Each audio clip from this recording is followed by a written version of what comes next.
disso, Ari, foi a neutralidade de partidos como União Brasil, Progressistas, Podemos, que anunciaram que não iriam apoiar publicamente, pelo menos não nesse primeiro turno, nenhum nome presidenciável, porque o foco dos partidos é justamente fortalecer as bancadas, fortalecer os diretórios estaduais e, com isso, trazer mais deputados federais e senadores para o Congresso Nacional, porque eles entenderam o poder que hoje Câmara e Senado têm no controle da divisão do orçamento, das emendas PIX, emendas de bancada, e por causa disso eles querem justamente fortalecer. Quanto maior a bancada, maior a fatia nesse bolo orçamentário. E por entender o poder de decisão que hoje o Congresso tem, nenhum partido quer se atrelar nesse primeiro turno a um nome presidenciável, porque independente de quem for o presidente eleito, eles têm a parte deles dentro do orçamento da União.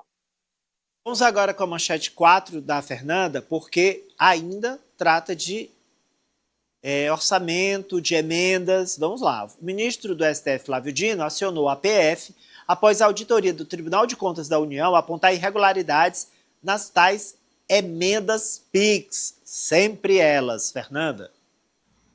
Sempre essas emendas que caem direto nas contas de destinação de prefeituras, de associações, e agora esse relatório, Ari, apresentado pelo Tribunal de Contas da União no último dia 31, aponta que possam ter indícios de crime na execução dessas emendas PIX. O relatório foi entregue pelo TCU ao Supremo Tribunal Federal e, mediante essa entrega, o ministro Flávio Dino solicitou que a Polícia Federal avalie, analise se realmente há crime nessa execução e se há corrupção na destinação desses recursos. A gente tem alguns pontos que foram colocados pelo Tribunal de Contas da União em relação a essas emendas. O montante das emendas foi de 198 milhões de reais. A gente tem em cartela quais foram os principais apontamentos do TCU. Os questionamentos giram em torno de um prejuízo de 26,3 milhões no comprometimento da transparência e rastreabilidade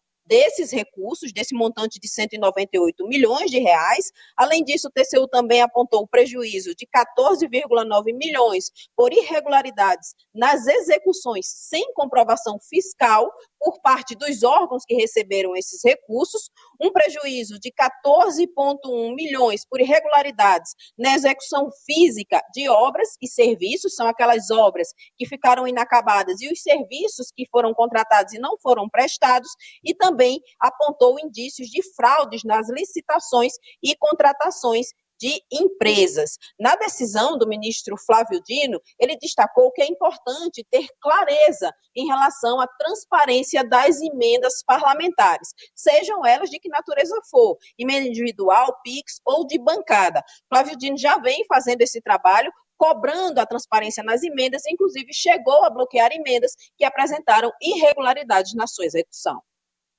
E aí, Eliezer, esse tipo de investigação que se acentuou após o ingresso do ministro Flávio Dino no Supremo Tribunal Federal mostra que o caminho do dinheiro é bem soturno, não tem transparência, como a Fernanda explicou, vai direto lá para a conta, a gente não sabe se foi investido de fato no objetivo final, se era uma obra importante ou só de fachada para fazer a prestação de contas. Isso, como foi a prestação de contas para fazer depois ali a divisão com as lideranças políticas. Muito cômodo para o deputado, para o senador, ele ter o dinheiro, aí ele aplica onde quer, mas as políticas públicas continuam sendo obrigação do executivo. Então eles não têm obrigação nenhuma com a política pública, pelo contrário, eles são pedra em cima da vidraça, cobrando as políticas públicas, mas o dinheiro que deveria ir para a política pública fica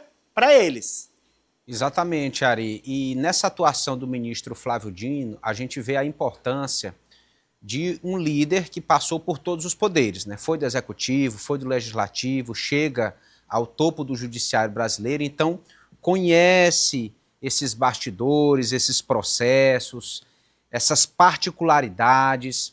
E quando se fala de emendas, e essas emendas elas são destinadas da forma como devem ser, os destinadores têm prazer, a satisfação de serem transparentes. Eles são vocais, eles publicam, eles gritam para onde os recursos foram enviados, em busca do devido crédito em relação àquilo que eles proporcionaram. Agora, quando de repente houve ali desvio ou uma aplicação duvidosa, é que a transparência fica prejudicada, é que fazem de tudo para que não apareça de forma evidente o caminho desse dinheiro. Então, o ministro Flávio Dino acerta quando tem essa prioridade, quando tenta aperfeiçoar esses mecanismos de controle, porque a própria sociedade, os contribuintes, têm direito de saber quanto cada parlamentar destinou para o quê e para quê, se a finalidade foi de fato alcançada. Ainda tem aqueles casos, Ari, curiosos, que deputados dizem que enviaram recursos para determinados municípios e os prefeitos vêm e negam. Prefeitos negam para não serem cobrados também pela população por um recurso que, a princípio, não chegou. Então, de ponta a ponta, esse caminho das emendas parlamentares precisa ser cada vez mais transparente no Brasil. Já já a última manchete da Fernanda Duarte, para eu liberar a Fernanda para o final de semana, mas antes,